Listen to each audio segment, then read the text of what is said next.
Thank y'all very much for tuning to the Uche Orai Show. I'm your host, Mr. Uche Ernest Orai. Talking about a non-political issue. I'm sure y'all like that, you know. Try to get a little variety on the station. My wife always tells me, hey, talk about something other than politics. Okay. All right.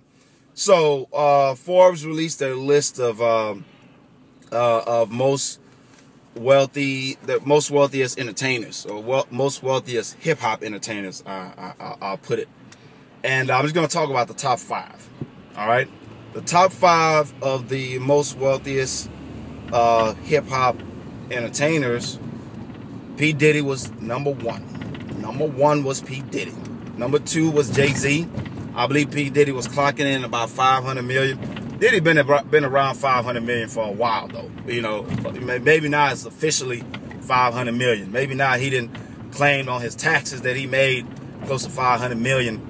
Although we know he probably made more than that. Okay. So Diddy number 1, 500 million, right around there. Jay-Z number 2, what I think like 450 or something to that effect. These might be a little bit out of order. And then we have Dr. Dre. We had Birdman. And we have, that's 4. Dr. Dre, Birdman, Jay-Z, P. Diddy, and God dang it, I can't remember who number 5 is. I'm sure y'all will remind me. It'll probably come to me before this video is over with. Okay, so that's round out your top 5. Now, the top 3 people I really want to talk about, and 50 Cent. 50 Cent, round up the top 5 was 50 Cent. Okay, now I'm gonna talk about some of these people because, you know, these guys get it. These guys get it. You know what I'm saying? And it's funny that, you know, some of the people that are quote unquote stunting in the videos aren't even on the list. Kanye ain't on there, although he will be someday. Lil Wayne is not on there. And a lot of these, you know, so-called rappers that say they got so much money, they're not on there. All right? And the reason why is because, you know, I always remember one thing that Diddy said when he was getting into the entertainment business.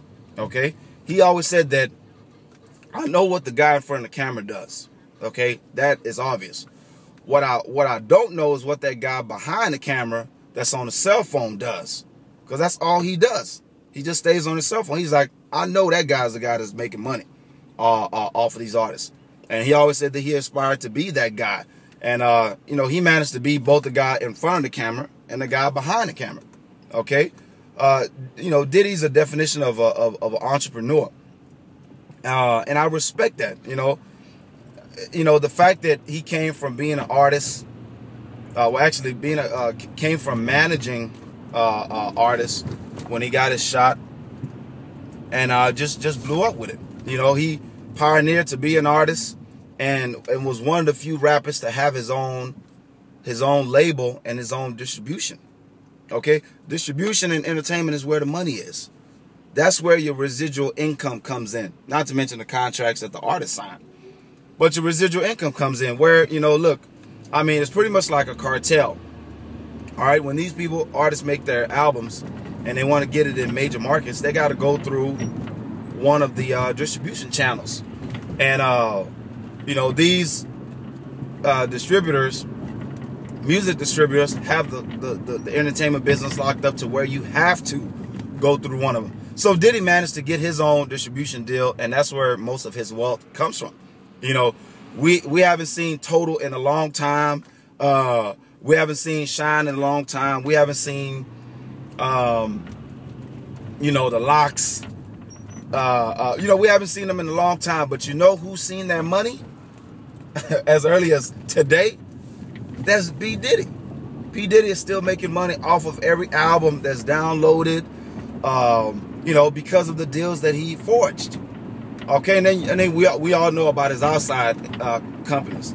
You know, we all know about Sean John. We all know about the clothing line, the cologne, you know, Ciroc. Okay, and I'm sure it's a whole lot of stuff that we don't know that he's an investor in. Okay, and that's, you know, that's what it's all about. You know, that's what maximizing your opportunities is all about. You have to. Okay, And then Jay-Z, number 2. Jay-Z, you know, is a winner. I mean, he made moves. Started as an artist. Dame Dash was making money off of him, you know, pimping him out in a way. And Jay-Z said, "Nah, I'm gonna go from being a student to being a teacher." Jay-Z got from under Dame Dash and has run with it. You know, a lot of people don't know. Jay-Z recently signed he signed a deal with Live Nation. I think it's like something where he makes $50 million a year for doing at least one concert a year. Something to that. It might be $100 million. I don't know. That's why he goes on tour every year. This year, I think he's going on tour with Justin Timberlake. All right. It's part of his deal that he signed with Live Nation. Every year he goes on tour, at least, you know, one tour. And he gets a good portion of the profits.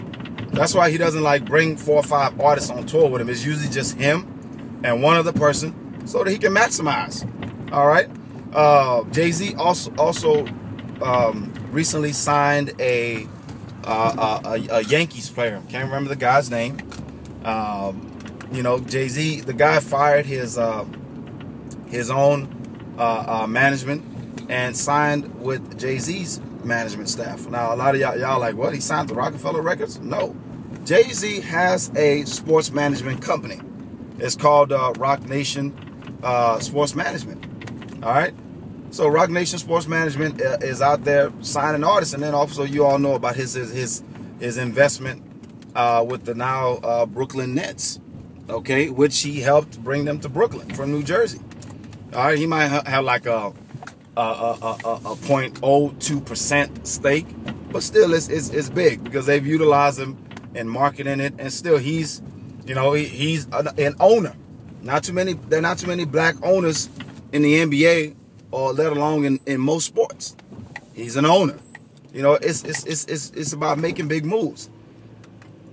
And then briefly, you know, Birdman. Like you said, we got Birdman there. Lil Wayne is there, heaping and hollering, you know, drinking codeine and cough syrup, having seizures.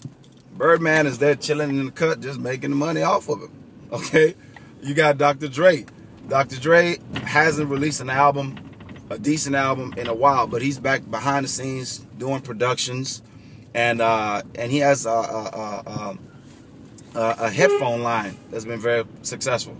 Okay, Beats, I think it's called Beats headphones, something to that effect. It's hugely successful, hugely, and a lot of people said the headphones sound great.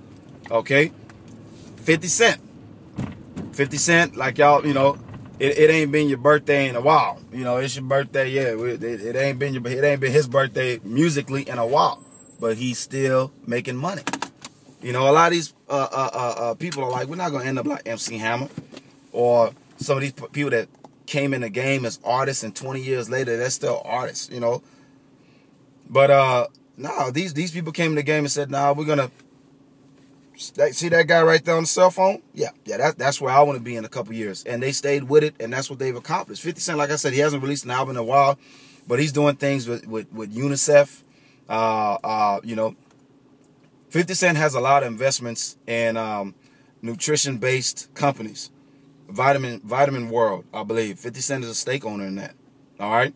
He had bought into, what is it, the water, the water, the little water drink. I can't remember the name right now. He had bought into that, and when the company was sold to Coca-Cola, he got broke off. Well, because he owned a huge stake in it. So his share of the profit when it was sold to Coca-Cola was vitamin water. Yeah, he had a stake in vitamin water. It's sold. Coca-Cola bought it, trying to have it to rival Gatorade. I don't know if that investment paid off, but 50 got paid off of it. Okay, so if you're an artist, if you're in the entertainment business, if you're in whatever type of business, you know, think bigger. Whatever position you are, you know, have a mental goal to be somewhere else 5 years later, you know, 10 years later.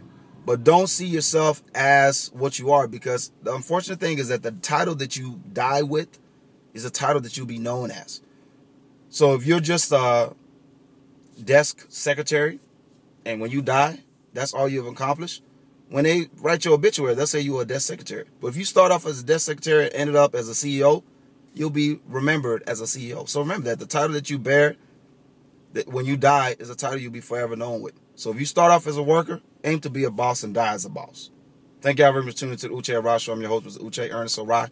Stay blessed, y'all. Boop.